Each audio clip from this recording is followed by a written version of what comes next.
speak now to Shirly Pinto, former member of the Israeli Parliament. This morning, all the papers have got the story on the front page, from terror captive to her mother's arms, and that's particularly the British hostage, Emily Damari, who smiled defiantly as she came out of the truck that she was delivered by Hamas to the Red Cross. And thank goodness the three young women were able to walk to safety. Absolutely incredible stuff, because so much work went into it. Emily Damari, she's 28 years of age, 471 days underground with Hamas. Just incredible. So a lot of the papers obviously focusing very much on her, but two other women who came out as well. Absolutely incredible days, incredible scenes. Shirly Pinto's here. Shirly, very good morning to you. Good morning. Good morning for all the British who are watching us. It's a very complicated day for us in Israel. We are very excited, but we're still hurt. All our feelings that we are feeling, it's happy and sad together. Because in one side, finally, 3 women hostages came back to their family from the terrorist organization Hamas. Since October 7, 2023, they didn't know what happened in Israel. Don't know if their family are alive. They kidnap from them dead. Murders that take them, rape them, hurt them, and babies. And they're really true heroes who survive all these days. But in the same time, we have more hostages in Hamas captivity. This deal is not a good deal for us. But if you are doing a deal with the devil, it's never going to be a good deal. We raise 3 innocent people, civilians, and we give for them, for exchange, murders that murder people here in Israel, terrorist people. 3 innocent people. We saw the video that the terrorist organization Hamas wearing their uniform, and 2 women. It's a light against the darkness. It's crazy. Yeah. It's just awful, isn't it? You can't, I mean, I can't imagine. I was watching it yesterday. We cannot understand it. And all the world is quiet. Yes. Well, we haven't been quiet here at Talk, because we've been very much looking forward to this day. And while, as you say, it's very difficult because of the complications and because of the fact that so many hostages are still being held, how hopeful are you that the next phase of this, which is to release more hostages, will go ahead smoothly? We don't know which hostages are alive, which hostages are dead.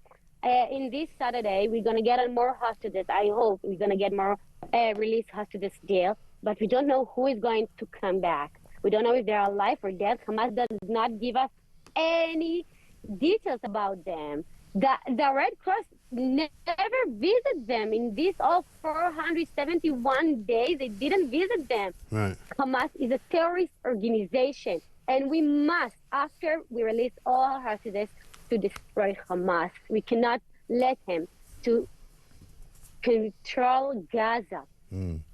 Exactly right. We cannot let them to. We are in the state of Israel. I am on the south of Israel right now. We are, like you can see, Gaza it's very close to the place that I am sitting right now.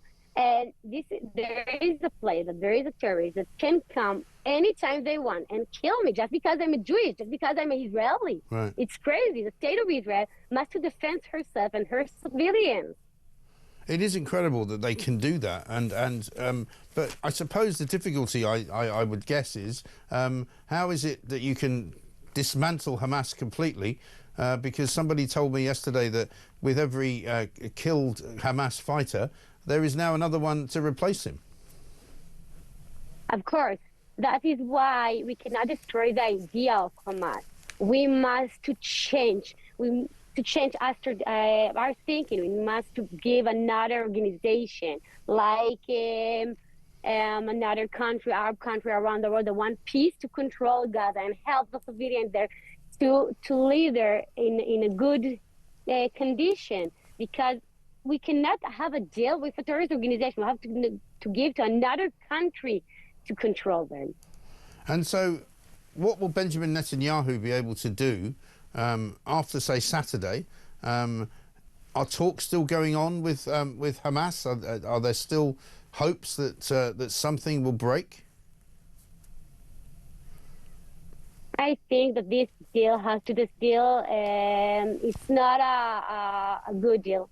And unfortunately, it can break anytime because we get only 3 hostages instead after 471 days. It's changed 400 of terrorism that we released from them.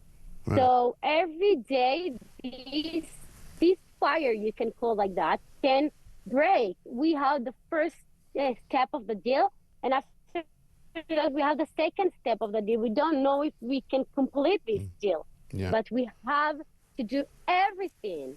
Also, in a political way, to release our hostages and to get the control from Gaza from Hamas and give it to a safe organization that can take care for her civilians. There is a 7 country around Israel that want to destroy us. Think about British. If you have on your border a lot of enemies that want to destroy Britain, what do you want to do? Yes. No, I can. Every country has the right to defend herself. Sure, absolutely. And Shirley, I totally agree with you. And let's hope that something is done to completely get rid of Hamas, because that's the only solution, it seems to me, that would work. Shirley Pinto, former member of the Israeli Parliament, thank you very much for speaking to us. Of course, alongside Emily, who was released yesterday, Emily Damari, also Doran Steinbrecher, who's 31, and Romy Gonen, who's only 24.